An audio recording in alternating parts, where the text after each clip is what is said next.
것이라. 아멘. 할렐루야.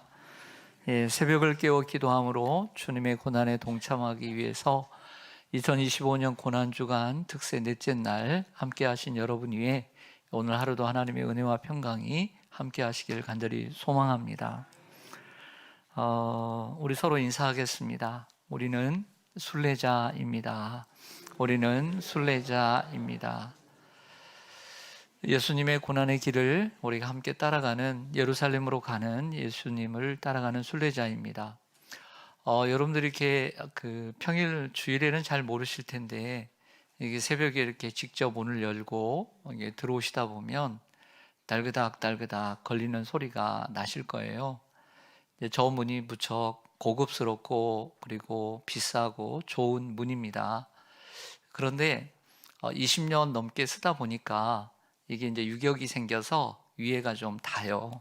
그런데 이제 이번 28일 날부터 승강기 공사를 시작하기 때문에 문을 교체하든지 아니면 저것을 조금 다듬어서 하게 되거든요. 그래서 그때까지는 좀 불편하시더라도 여러분들이 조금 참으시기 바랍니다.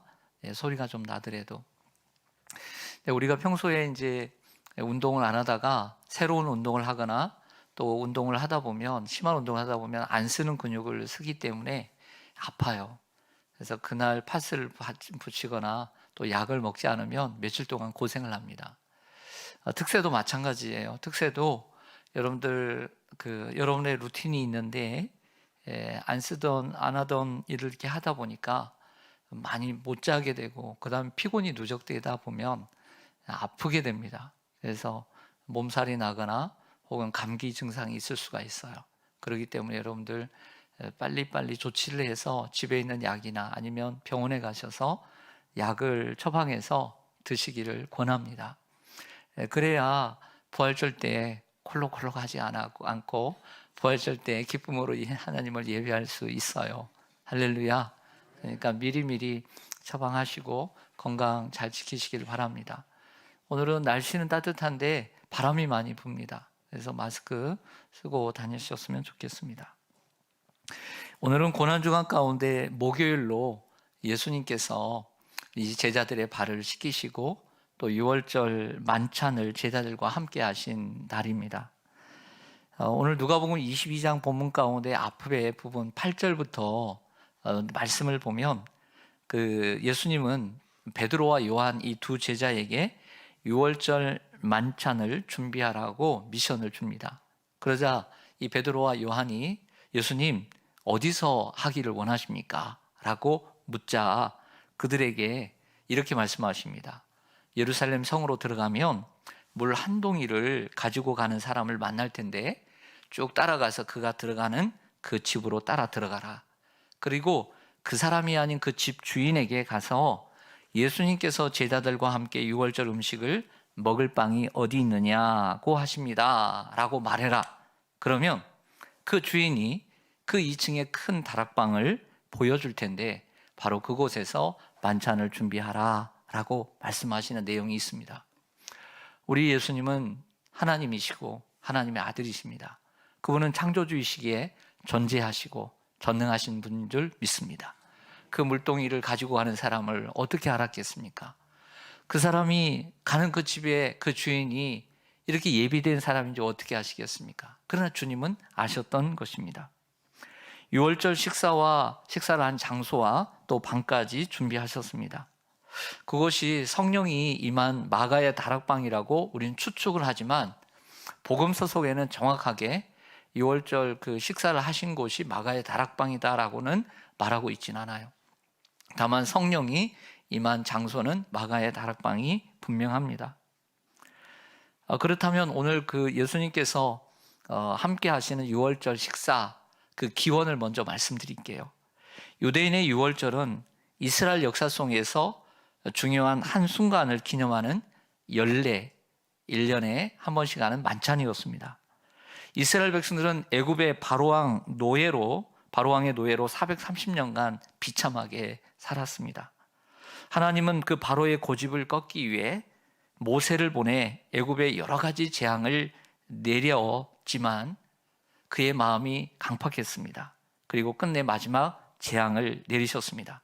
그것은 잘 아시는 대로 장자의 죽음의 재앙이었죠.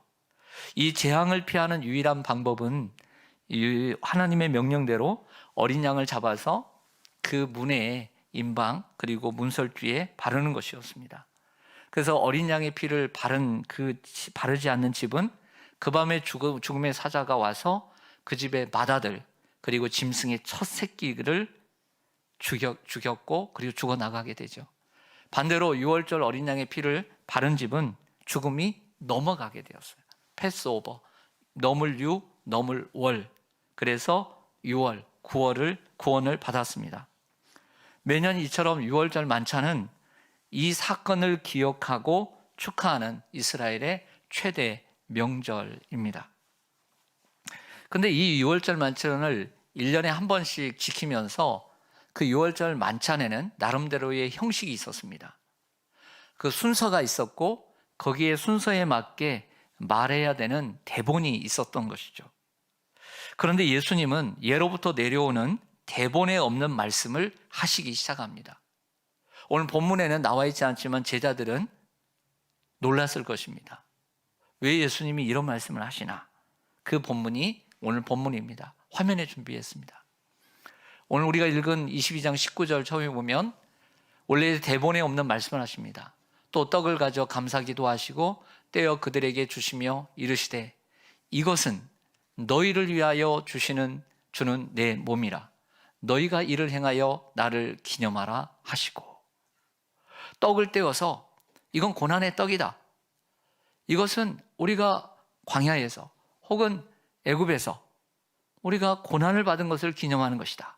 이렇게 말씀해야 되는데 이것은 내 몸이라. 뜻밖의 대본에 없는 말씀을 하셨던 것입니다. 예수님의 말씀을 듣는 제자들은 놀랐을 것입니다. 1500년 전에, 예수님 당시에 1500년 전에 조상들이 먹었던 유월절 떡은 무교병이라고 합니다. 무교병은 발효되지 않는 맛없는 떡을 의미합니다. 아마 그 밤에 하나님 명령을 내렸기 때문에 발효를 시킬 만한 시간이 없었기 때문에 그럴 수도 있고, 아니면 고난의 떡을 상징할 수도 있을 것입니다. 근데 예수님은 이 떡을 가리켜 받아 먹으라 내 몸이라 라고 하셨던 것이죠. 이스라엘 백성들은 이 떡을 먹으면서 출애굽을 하게 되었고 해방과 자유를 얻었습니다. 결국 이 말은 무슨 얘기입니까? 예수님께서 죄의 종으로 살던 우리를 구원해 주신다는 말씀을 하고 계신다는 것이죠. 성도 여러분, 예수님께서 우리를 어떻게 구원하셨습니까? 예수님께서 저와 여러분을 어떻게 구원하셨습니까? 자신의 몸으로 고난을 받으심으로 우리를 구원하신 줄 믿습니다.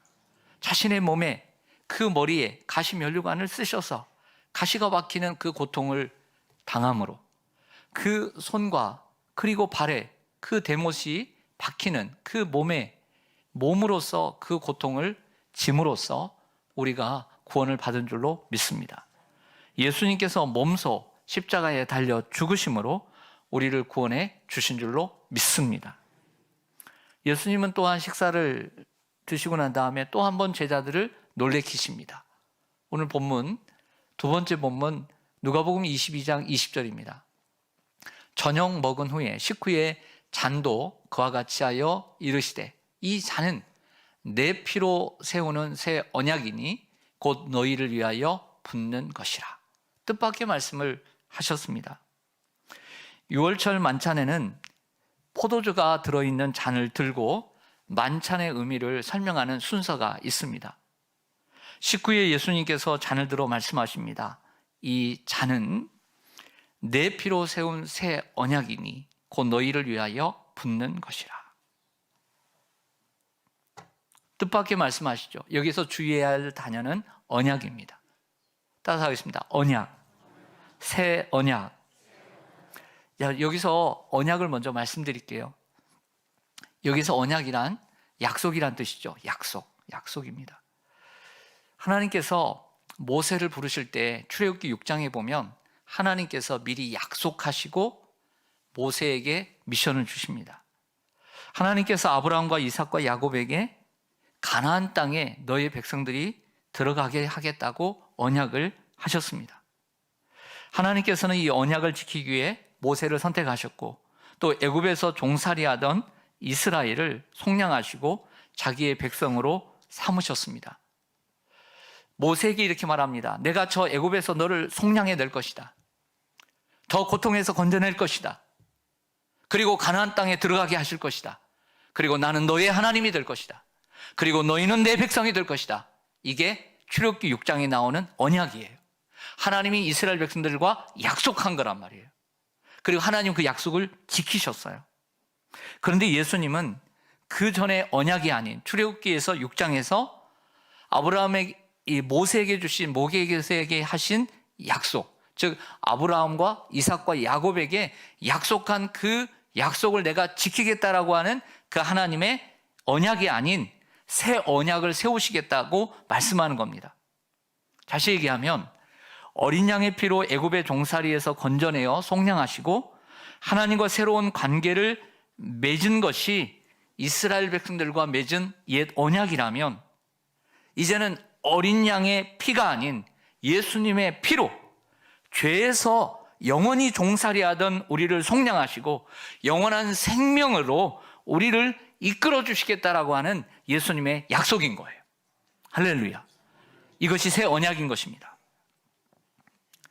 여러분, 이스라엘 백성들은 이 연례 만찬에서, 유월절 만찬에서 꼭 필요한 음식이 있었다고 합니다. 그게 4-5가지가 되는데요. 우리 한번 정리해 보겠습니다. 먼저는 가장 먼저 떡이 있습니다. 우리는 성경에 기록된 그 번역을 보면 떡이라고 얘기하니까 떡인 줄 아는데 실제 이스라엘 가면 떡을 먹는 게 아니라 빵을 먹습니다. 빵입니다. 브레드 빵. 이 빵은 발효시키지 못했기 때문에 무교병을 먹었죠. 맛이 없습니다. 맛이 없죠.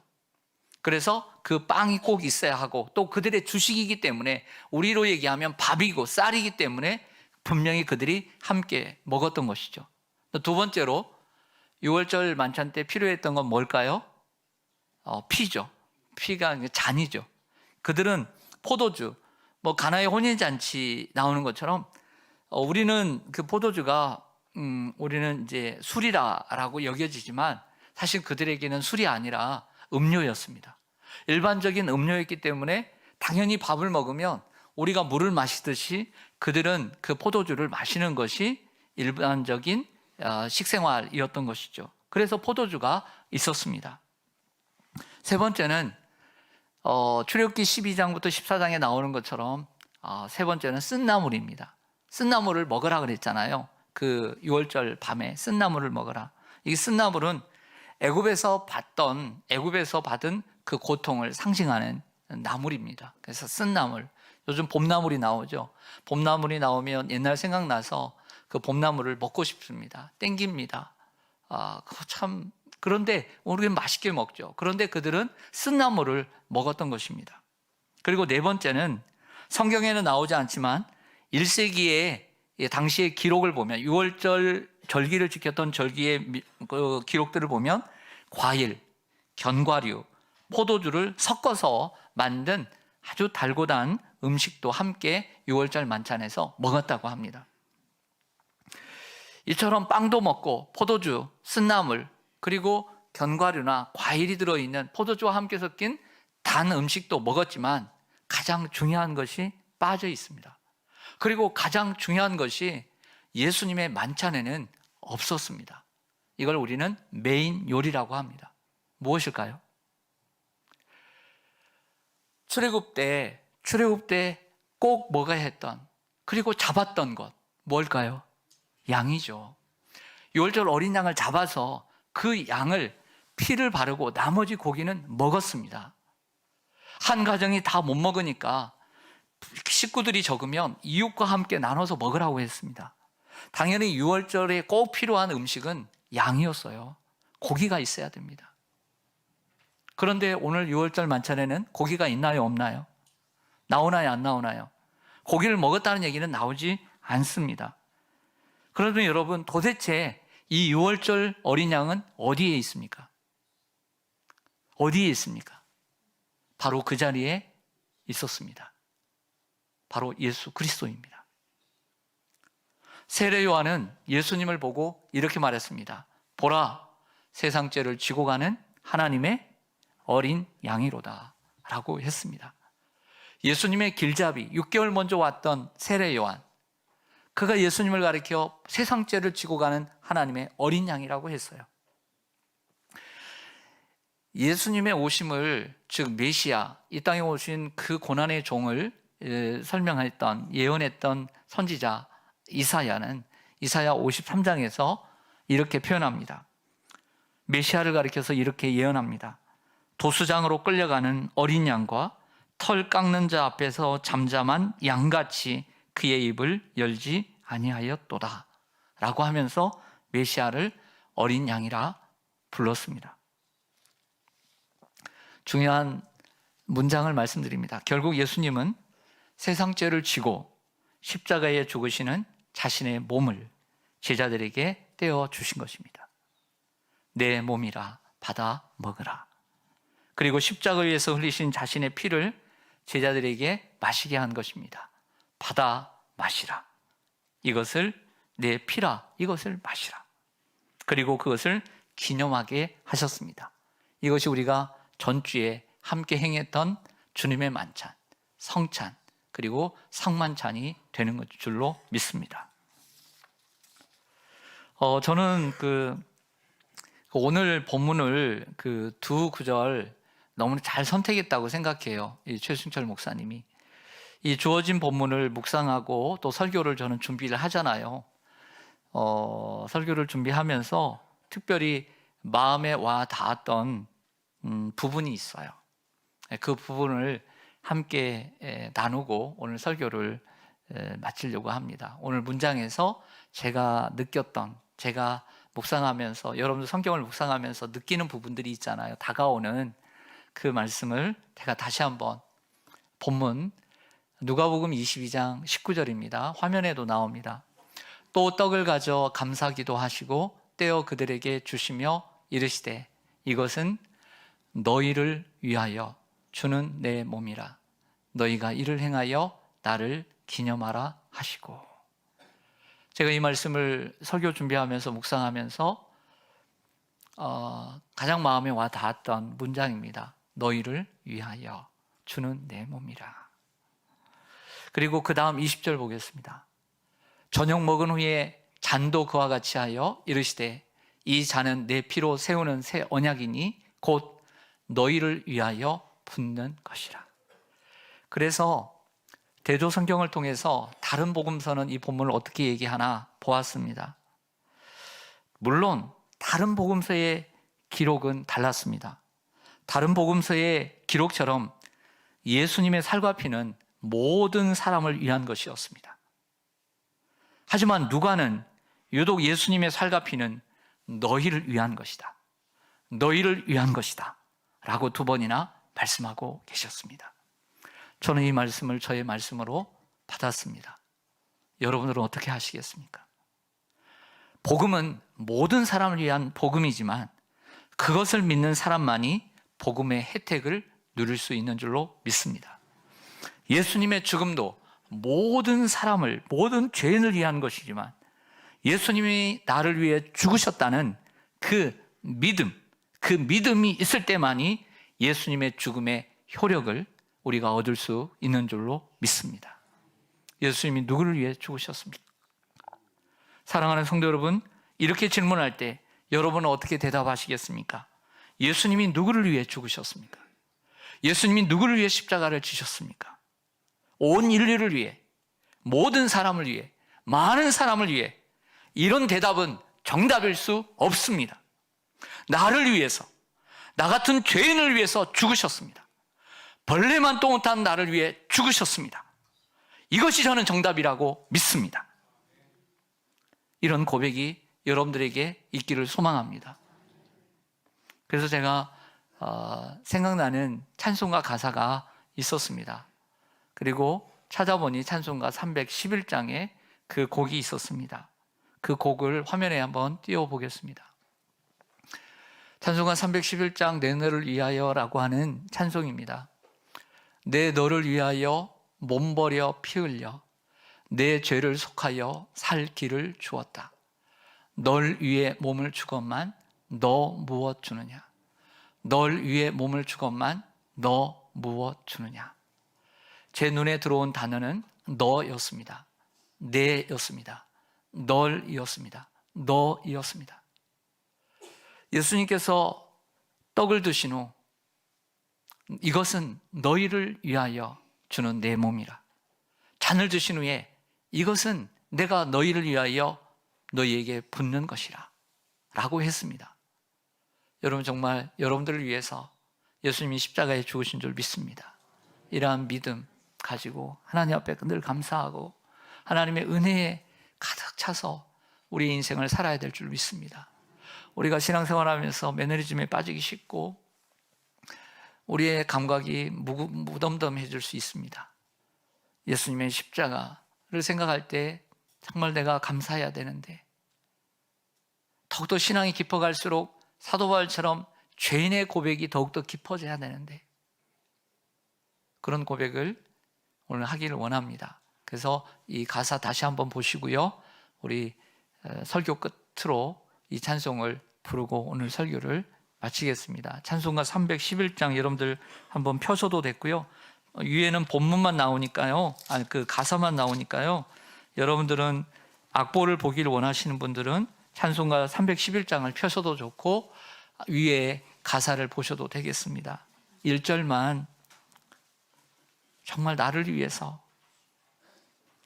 몸버려 피 흘려 내 죄를 속하여 살 길을 주신 주님께 우리 고백 드리기를 원합니다. 같이 찬송하겠습니다.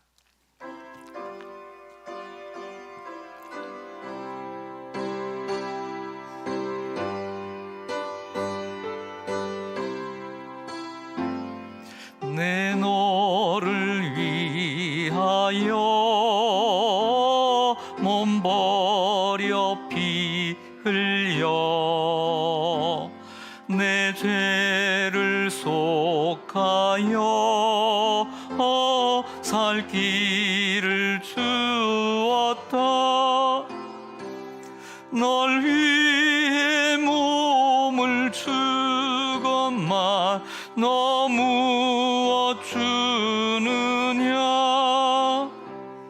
널 위해 몸을 주건만 너 무엇 주. 다시 한번 찬송합니다. 내 너를 위하여 내 너를 위하여 몸버려 피 내 죄를 속하여 내 죄를 속하여 살 길을 주었다. 널 위해 몸을 주건만 너 무엇 주느냐? 널 위해 몸을 주건만 너 무엇 주. 마지막으로 한 번 더 하겠습니다. 내 너를 위하여 내 너를 위하여